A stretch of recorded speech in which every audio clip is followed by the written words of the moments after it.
Breaking news YCP కీలక నేత సజ్జల రామకృష్ణారెడ్డి కుమారుడు సజ్జల భార్గవ్ రెడ్డి మరోసారి కోర్టును ఆశ్రయించారు.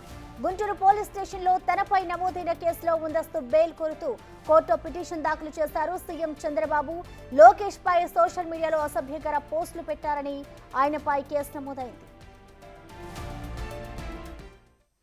దీనికి సంబంధించిన కంప్లీట్ డీటెయిల్స్ ని మా ప్రతినిధి శివ అందిస్తారు. శివ, చెప్పండి, ఈ పిటిషన్ కి సంబంధించిన డీటెయిల్స్ ఎలా ఉన్నాయి శివ? ప్రసన్న, మొత్తం మీద చూసుకుంటే వైసీపీ సోషల్ మీడియా గతంలో ఇన్ఛార్జ్ వహించిన సజ్జల భార్గవ్ రెడ్డి మరోసారి ఏపీ హైకోర్టులో ముందస్తు బెయిల్ పిటిషన్ దాఖలు చేశారు. ఇప్పటికే గుడివాడలో తనపై నమోదైన కేసులో బెయిల్ ఇవ్వాలని కోరుతూ తాజాగా ఈ రోజు ఉదయం గుంటూరులో నమోదైన కేసుపై బెయిల్ ఇవ్వాలని చెప్పి కూడా హైకోర్టులో మరొక పిటిషన్ దాఖలు చేశారు.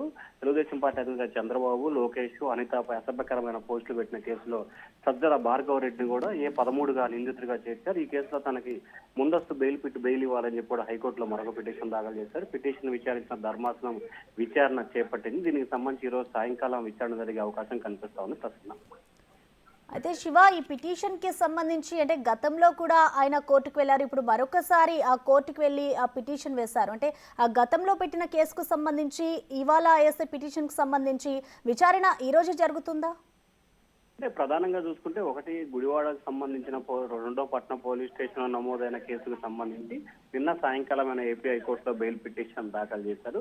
తాజాగా ఈ రోజు ఉదయం గుంటూరు నగరంపాలెం పోలీస్ స్టేషన్ పరిధిలో నమోదైన కేసులో ముందస్తు బెయిల్ మంజూరు చేయాలని చెప్పి మరొక పిటిషన్ దాఖలు చేశారు. అయితే గుడివాడలో నమోదైన కేసుకు సంబంధించి ఈ రోజు విచారణకు వచ్చే అవకాశం కనిపిస్తా ఉంది. గుంటూరులో నమోదైన కేసుకు సంబంధించి రేపు విచారణ జరిగే అవకాశం కనిపిస్తుంది. ఒకవేళ రెండు పిటిషన్లకు సంబంధించి కూడా రేపే విచారిస్తామని చెప్పి న్యాయస్థానం కూడా చెప్పే అవకాశాలు అయితే కనిపిస్తున్నాయి. ఎందుకంటే రెండు కేసులకు సంబంధించి కూడా ఒకే న్యాయస్థానం, అంటే బెయిల్ పిటిషన్లకు సంబంధించి ఒకే న్యాయస్థానంలో విచారణ జరుగుతున్నాయి కాబట్టి ఖచ్చితంగా రెండు బెయిల్ పిటిషన్లకు సంబంధించి దాదాపుగా రేపు విచారణ జరిగే అవకాశాలు అయితే ఎక్కువగా కనిపిస్తా ఉన్నాయి. ప్రస్తుతం అయితే శివ, ఇప్పటికే ఈ అసభ్యకర పోస్టులకు సంబంధించి వర్ర రవీంద్రారెడ్డి కూడా పోలీసుల అదుపులో ఉన్నారు.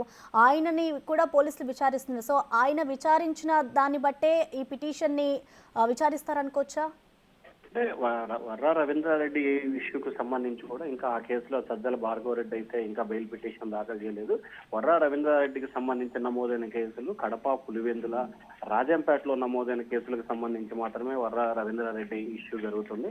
అయితే సజ్జల భార్గవ్ రెడ్డికి సంబంధించి కూడా గుడివాడ, గుంటూరు నగరంలోని నగరంపాలెం పోలీస్ స్టేషన్ లో నమోదైన కేసులకు సంబంధించి అయితే విచారణ కొనసాగుతా ఉంది. అయితే మీరు అన్నట్లుగా ఖచ్చితంగా వర్ర రవీంద్రారెడ్డి కేసుకు సంబంధించి కూడా ఇప్పటికే సజ్జల భార్గవ్ రెడ్డిని పేర్లు సీకే దిన్నె పోలీసులు ఎఫ్ఐఆర్ లో నమోదు చేశారు. దాంట్లో కూడా సజ్జల భార్గవ్ రెడ్డి ఇవాళ రేపట్లో బెయిల్ కావాలని చెప్పి కూడా ఇంకొక పిటిషన్ అయితే దాఖలు చేసే అవకాశం కనిపిస్తా ఉంది. అయితే ఆ కేసుకు సంబంధించి సజ్జల భార్గవ్ రెడ్డిని ఎన్నో నెంబర్ గా పెడతారు అనే ఉత్కంఠ కూడా కొనసాగుతోంది. ప్రస్తుతం వర్ర రవీంద్రారెడ్డి అయితే అక్యూజ్డ్ 1 గా ఉన్న పరిస్థితి కనిపిస్తుంది. కానీ నిన్న పోలీసుల విచారణలో సజ్జల భార్గవ్ రెడ్డి, అవినాష్ రెడ్డి, రాఘవ్ రెడ్డి చెప్పిన సూచనల ప్రకారమే తాను ఈ పోస్టులు పెట్టానని చెప్పి వర్ర రవీంద్రారెడ్డి చెప్పడంతో గా సజ్జల భార్గవ్ రెడ్డి పేరును కానీ లేకపోతే అవినాష్ రెడ్డి పేరు కానీ నమోదు చేసే అవకాశాలు అయితే కనిపిస్తా ఉన్నాయి. ప్రసన్న శివ, అసలు ఈ కేసుకు సంబంధించి ఇప్పటి వరకు ఎంతమంది బయటకు వచ్చారు, అలాగే వీరి మీద ఏ కేసుల కింద పోలీసులు కేసు నమోదు చేశారు?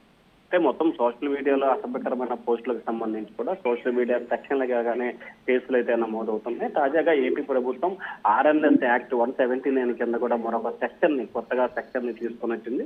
అయితే దానికి సంబంధించి కేబినెట్ ఆమోదం తెలపాల్సిన నేపథ్యంలో ఆ సెక్షన్ ఇంకా అమల్లోకి రాలేదు. అయితే సోషల్ మీడియాకి సంబంధించి దేశద్రోహం, వ్యక్తిగత భద్రతకు స్వేచ్ఛ, అలాగే వ్యక్తిగత పరువు భగ్నం కింద కూడా కేసులు అయితే నమోదు చేస్తున్న పరిస్థితి కనిపిస్తా ఉంది. అయితే వాస్తవానికి సోషల్ మీడియా కేసులకు సంబంధించి కూడా పార్టీ 1A కానీ లేకపోతే ఎమ్మటే పోలీసులు విచారించి పంపించే అవకాశం కనిపిస్తోంది. కానీ ఇటు వర్ర రవీంద్రారెడ్డి ఇష్టానికి సంబంధించి కానీ సజ్జల భార్గవ్ రెడ్డి ఇష్టానికి సంబంధించి కూడా వీరిపై దేశద్రోహం కింద కూడా కేసులు నమోదైనట్లు కూడా తెలుస్తోంది. సో ఈ బెయిల్స్ రావడం కొంత డిలే అవుతుంది. అలాగే వర్ర రవీంద్రారెడ్డికి సంబంధించి కూడా తాజాగా SC/ST కేసు కూడా నమోదైంది. అదే కేసులో సజ్జల భార్గవ్ రెడ్డి కూడా A2గా ఉన్నాడు. సో వీటికి సంబంధించి SC/ST కేసు అంటే ఖచ్చితంగా 2 నెలల పైగా కూడా పట్టే అవకాశం ఉంది బెయిల్స్ రావడానికి. రాష్ట్ర వ్యాప్తంగా 15,000 మంది సోషల్ మీడియాకి సంబంధించి వారియర్స్ ని గుర్తించారు. వీరందరిపై కూడా ఇప్పటికే 300 పైగా కూడా కేసులు నమోదైన రాష్ట్ర వ్యాప్తంగా 200 మందిని ఇప్పటికే అదుపులో తీసుకొని కొంతమందికి 41A నోటీసులు ఇవ్వడం జరిగింది. మరికొంతమంది ఆయా జిల్లాల్లో జైళ్లకి తరలించడం జరిగింది. Prasanna. Okay, thank you Shiva.